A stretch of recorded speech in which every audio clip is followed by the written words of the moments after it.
What if the most famous royal wedding of the 21st century wasn't a fairy tale beginning, but the start of a carefully orchestrated escape? On January 8, 2020, Prince Harry and Meghan Markle shocked the world with a single Instagram post. They were stepping back as senior royals. The British press called it betrayal. The palace called it unprecedented. But Harry and Meghan called it survival. 3 years after a wedding watched by nearly 2 billion people, the Duke and Duchess of Sussex were walking away from the institution that had welcomed them with open arms, or had it. This is the story of how a Hollywood actress married into the world's most famous family, only to discover that behind the gilded gates of Buckingham Palace, history was repeating itself in the most sinister way. The parallels to Princess Diana are impossible to ignore. Like Diana before her, Meghan entered the royal family as an outsider, a divorced biracial American actress who represented everything the monarchy wasn't: modern, independent, outspoken. Like Diana, she was initially embraced by a public hungry for change, for someone who could drag the ancient institution into the 21st century. And like Diana, she would discover that the very qualities that made her appealing to the public made her dangerous to the establishment. But unlike Diana, who died before she could fully escape, Meghan and Harry made it out alive. The question that divides millions is simple: were they victims of a racist, toxic institution? Or were they entitled celebrities who wanted royal privilege without royal duty? The story begins, as so many modern romances do, with a blind date. July 2016. A mutual friend arranged for Prince Harry, then 31 years old and the spare heir to the British throne, to meet Meghan Markle, a 35-year-old actress known for her role in the American legal drama Suits. Harry later admitted he'd never heard of her. Meghan knew little about him beyond tabloid headlines. But something clicked. Within months, they were inseparable. Harry flew to Toronto, where Meghan was filming, every chance he got. She visited him in London. By November 2016, just 5 months after meeting, their relationship was public, and the nightmare began. The British tabloids, that pack of wolves who had hounded Diana to her death, smelled blood. The headlines started immediately. "Harry's girl is almost straight outta Compton," screamed one. Another described Meghan's mother, Doria Ragland, using racist dog whistles about her dreadlocks. The Daily Mail ran stories about Meghan's family, her past relationships, her biracial heritage, with a viciousness that shocked even seasoned royal watchers. This wasn't the gentle ribbing Kate Middleton had endured. This was something darker, more personal, laced with barely concealed racism. The message was clear: Meghan didn't belong. Harry saw it immediately. He'd watched the press destroy his mother. He'd spent years in therapy dealing with the trauma of losing Diana to a paparazzi chase in a Paris tunnel. Now, the same media machine was targeting the woman he loved. On November 8, 2016, Harry took an extraordinary step. He released a public statement condemning the press. Prince Harry is worried about Ms. Markle's safety and is deeply disappointed that he has not been able to protect her. It read. The statement specifically called out the racial undertones of some coverage. It was unprecedented. Royals don't criticize the press. They certainly don't accuse them of racism. But Harry had drawn a line in the sand. The palace was not pleased. According to later accounts, Prince William advised Harry to slow down, to be cautious. Harry heard it as, "She's not one of us." The first crack in the brothers' relationship had appeared. But Harry was determined. On November 27, 2017, Clarence House announced the engagement. The wedding was set for May 19, 2018 at St. George's Chapel, Windsor Castle. The world prepared for a royal wedding unlike any before, a biracial American divorcee joining the family. Progressive voices celebrated it as the monarchy finally entering the modern era. Others whispered their doubts. The wedding itself was a spectacle. Nearly 2 billion people worldwide watched as Meghan walked down the aisle of St. George's Chapel, accompanied partway by Prince Charles after her own father, Thomas Markle, pulled out following a staged paparazzi photo scandal. Meghan wore a simple, elegant Givenchy gown. The ceremony featured a passionate sermon by American Bishop Michael Curry about the power of love that had some royals visibly uncomfortable. A gospel choir sang "Stand By Me." It was, on the surface, a perfect blend of British tradition and American modernity, of royal protocol and personal authenticity. But behind the scenes, tensions were already building. Just days before the wedding, reports emerged that Meghan had made Kate Middleton cry during a bridesmaid dress fitting for Princess Charlotte. Or had Kate made Meghan cry? The stories conflicted. Years later, in the Oprah interview, Meghan would claim it was Kate who made her cry, and that the palace refused to correct the false narrative that painted Meghan as a bully. This incident, small in itself, became symbolic of a larger pattern. Meghan would be blamed, Meghan would be the villain, and the institution would do nothing to protect her. Sound familiar? Diana had faced the same treatment.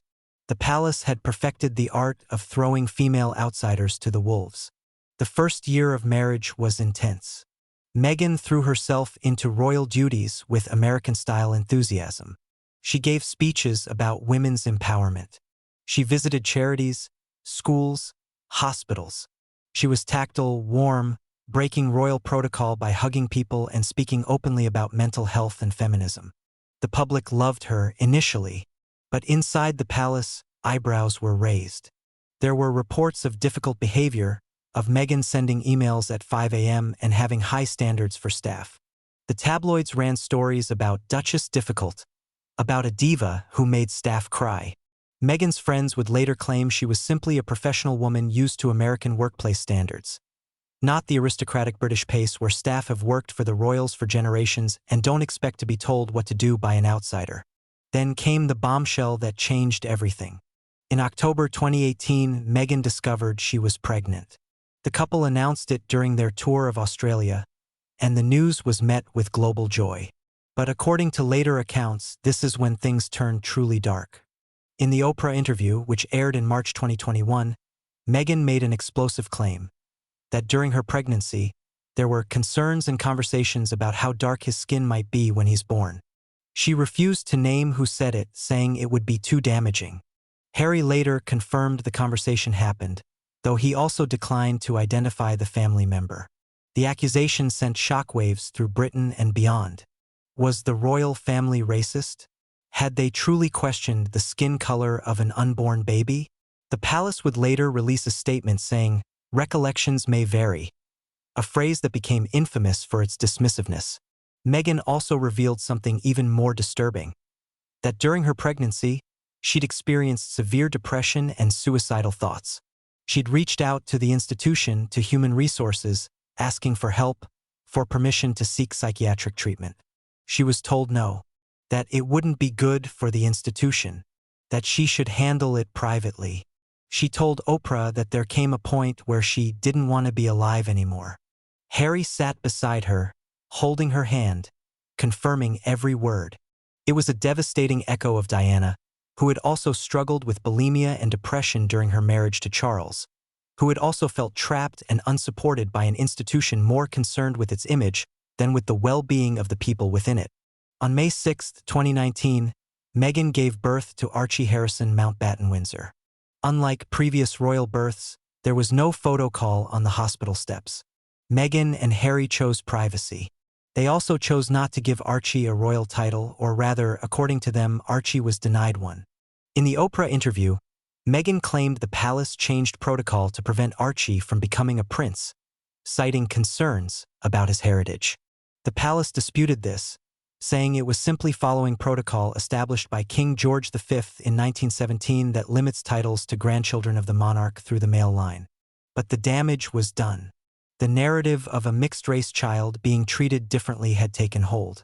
By summer 2019, the pressure was unbearable. The tabloids were relentless. Every move Meghan made was criticized. She cradled her baby bump. She was narcissistic. She wore dark nail polish. She was breaking protocol. She closed her own car door. She was attention-seeking. Meanwhile, Kate Middleton could do no wrong. Identical actions were praised when Kate did them, condemned when Meghan did them. The double standard was glaring.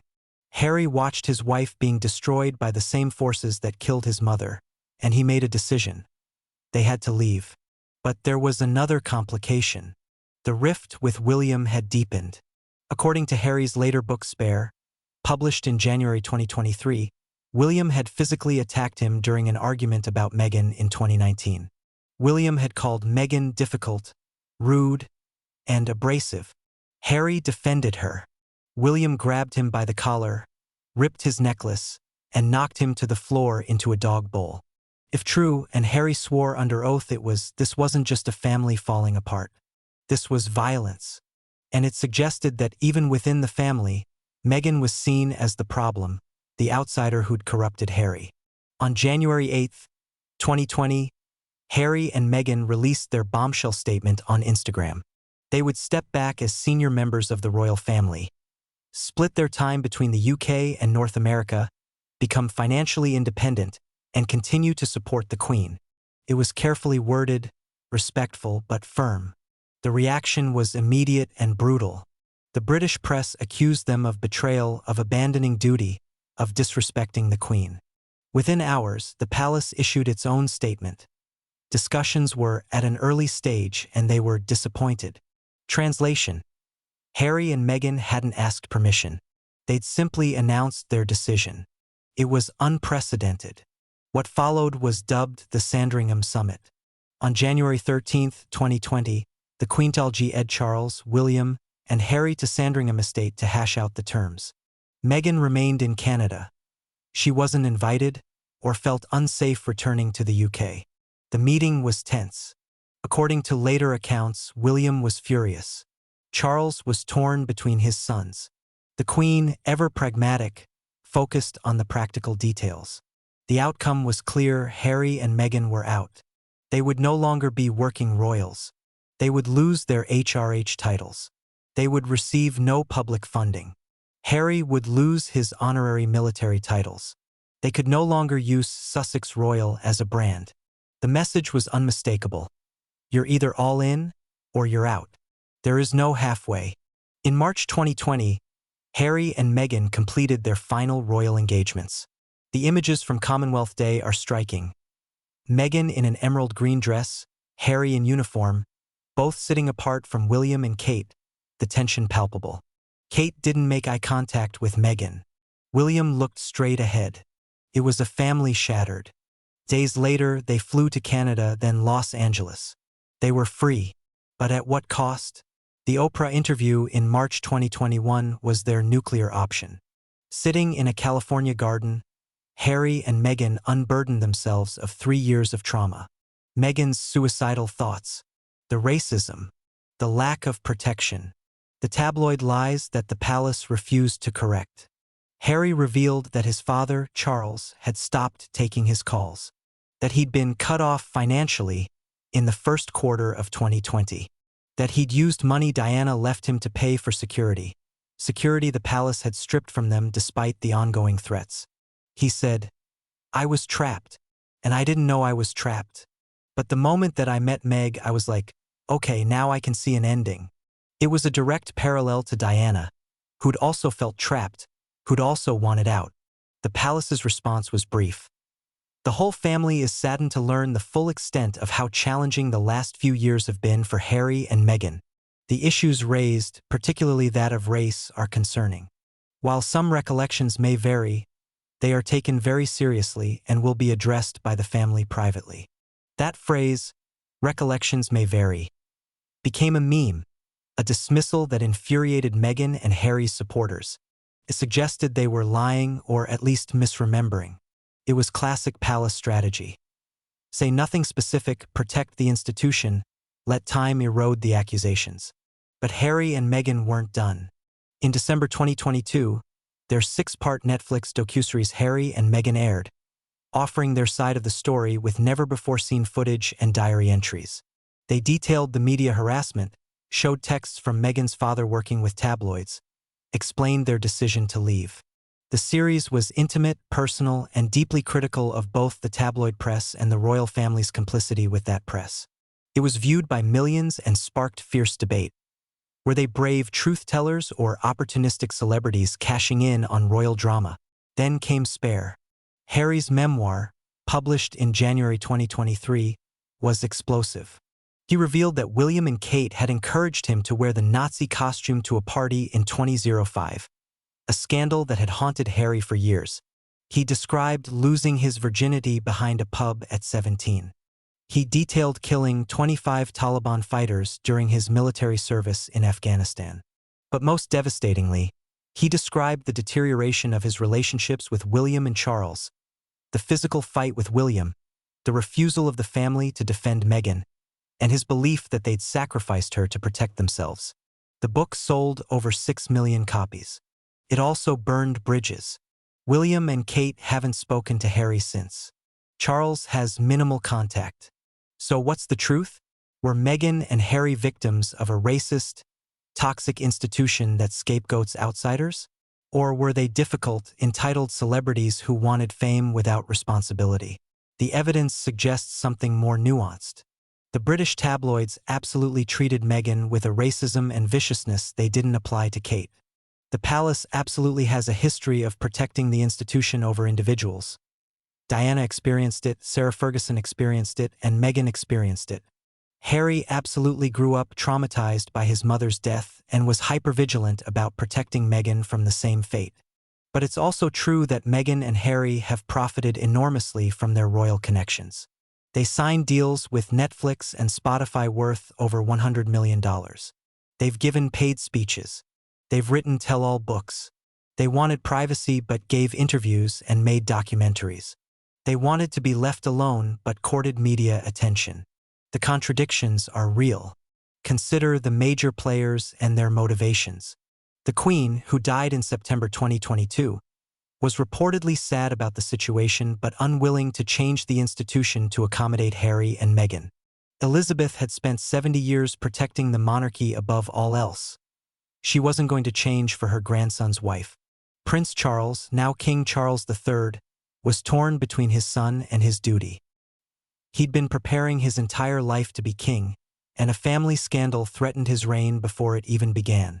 Prince William saw himself as the future of the monarchy and viewed Harry's actions as a betrayal that weakened the institution he would one day lead. And Kate, often painted as the victim of Meghan's aggression, was simply a woman who'd spent a decade learning the rules, playing the game, and resenting someone who refused to do the same. The tabloid press, particularly the Daily Mail and The Sun, had financial incentives. Meghan's stories sold papers. Controversy generated clicks. They had deep connections with the palace, royal correspondents who relied on palace sources for stories. The relationship was symbiotic. The palace leaked to friendly journalists, who wrote favorable stories about preferred royals and negative stories about problematic ones. Diana had experienced this. She tried to play the game, leaking her own stories to sympathetic journalists. But ultimately, the palace controlled the narrative. Meghan never stood a chance. Public opinion remains divided. In Britain, polls consistently show more people sympathize with William and Kate than with Harry and Meghan. Many Britons view the Sussexes as entitled complainers who abandoned their duty. But in America, the opposite is true. Americans largely support Harry and Meghan, seeing them as victims of a racist, antiquated institution. The cultural divide is stark.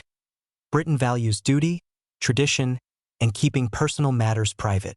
America values authenticity, speaking your truth, and challenging unjust systems. What remains undeniable is the human cost. Two brothers who were once inseparable, who walked behind their mother's coffin together, who supported each other through unimaginable grief, now don't speak. Harry attended his grandmother's funeral in September 2022 and his father's coronation in May 2023, but he sat far from his family, attended minimal events, and left immediately. His children, Archie and Lilibet, barely know their royal cousins. The family is shattered, perhaps irreparably. And what of Meghan? She's built a new life in California, far from the palace that rejected her. She's launched lifestyle brands, given speeches, raised her children away from royal protocol. But the tabloids still stalk her. The death threats still come. She told Oprah that even after leaving, the harassment continued. because she dared to challenge the institution, because she refused to suffer in silence, because she reminded Britain of everything it tries to forget about class, race, and power. The parallels to Diana are haunting. Both women married into royalty as outsiders. Both were initially beloved by the public. Both were destroyed by tabloids with palace complicity. Both felt trapped and unsupported. Both were blamed for the breakdown of their marriages. Both were accused of being difficult, manipulative, attention-seeking. The difference? Diana never escaped. She died at 36, still fighting. Meghan got out at 38 with Harry beside her. Harry learned from his mother's death. He chose his wife over his family. He chose happiness over duty. Whether that was brave or selfish depends on who you ask. Perhaps the real conspiracy isn't murder or malice. Perhaps it's simpler and more insidious. An institution so focused on its own survival that it will sacrifice anyone who threatens it. The monarchy has survived for over 1,000 years by adapting just enough to stay relevant, but never changing so much that it loses its mystique. Diana threatened that balance. So did Meghan. The institution pushed them out, protected itself, and moved on. Because individuals are expendable. The crown is eternal. Today, Harry and Meghan live in Montecito, California, in a $14 million mansion. They're raising Archie and Lilibet away from royal life. They're wealthy, famous, and free. But they're also estranged from Harry's family, constantly battling tabloids, and trapped in a narrative they can't fully control. They wanted privacy but can't afford to be silent. Silence would let the tabloids win. So they speak out, give interviews, make documentaries, and the cycle continues. Are they victims or opportunists? Perhaps they're both. Perhaps that's the only way to survive. The legacy of Megxit is still being written. It's changed the monarchy. Charles's reign began under a cloud of family scandal. It's changed the conversation about race in Britain. Uncomfortable truths were spoken aloud. It's changed royal protocol. Future spouses will know what happened to Meghan and think twice. And it's added another chapter to the ongoing story of the House of Windsor. A family that eats its own to protect its image, that values duty over humanity, and that has still, somehow, survived for centuries.